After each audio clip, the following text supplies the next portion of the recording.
ایک دفعہ کا ذکر ہے کہ ایک خوبصورت مملکت میں مغرور شہزادی نام کی ایک مغرور شہزادی رہتی تھی۔ وہ اپنی شاندار خوبصورتی اور اپنے تکبر کے لیے مشہور تھی۔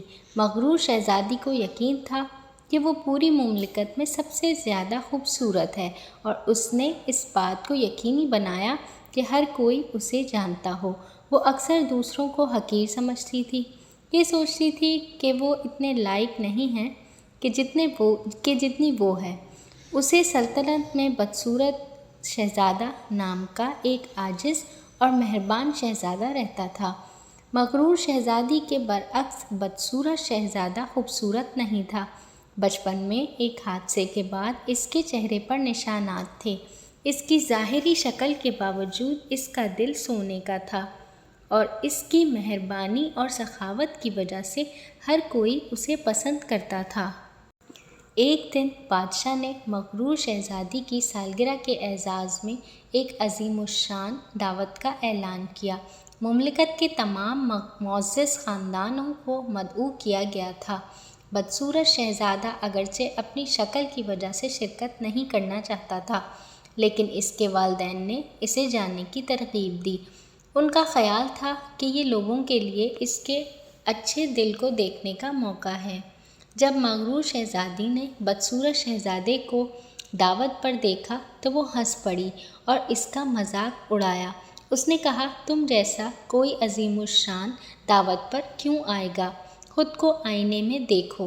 بدصورت شہزادے کو شدید تکلیف ہوئی، لیکن وہ پرسکون رہا۔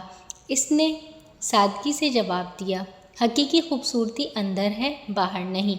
جیسے جیسے رات گزری، ایک عقل مند بوڑھی عورت جو دعوت پر مہمان تھی، شہزادی کے رویے کا مشاہدہ کیا۔ وہ مغرور شہزادی کے پاس آئی اور کہنے لگی، میری جان، تم باہر سے خوبصورت ہو، لیکن تمہارا دل ٹھنڈا اور بے رحم ہے۔ تمہیں دوسروں میں حسن دیکھنا سیکھنا چاہیے، جس طرح وہ تم میں حسن دیکھ۔ مغرور شہزادی نے بوڑھی عورت کے مشورے کو نظر انداز کیا اور بدصورت شہزادے کا مذاق اڑانا جاری رکھا، لیکن عقل مند عورت جو حقیقت میں ایک پری کے بھیس میں تھی، شہزادی کو سبق سکھانے کا فیصلہ کیا۔ اس نے مغرور شہزادی پر جادو کیا، اسے ایک عام لڑکی بنا دیا اور اس کی خوبصورتی کو غائب کر دیا۔ جادو تب ہی ٹوٹ سکتا تھا جب مغرور شہزادی مہربان ہونا سیکھے اور دوسروں میں حقیقی خوبصورتی دیکھے۔ وقت گزرنے کے ساتھ مغرور شہزادی نے جدوجہد کی، کیونکہ لوگ اس کی خوبصورتی کے بغیر اس کے ساتھ مختلف سلوک کرتے تھے۔ وہ سمجھنے لگی کہ بدصورت شہزادہ کیسا محسوس کرتا ہوگا۔ وہ اپنے طریقے بدلنے لگی۔ ایک دن وہ بدصورت شہزادے سے دوبارہ ملی۔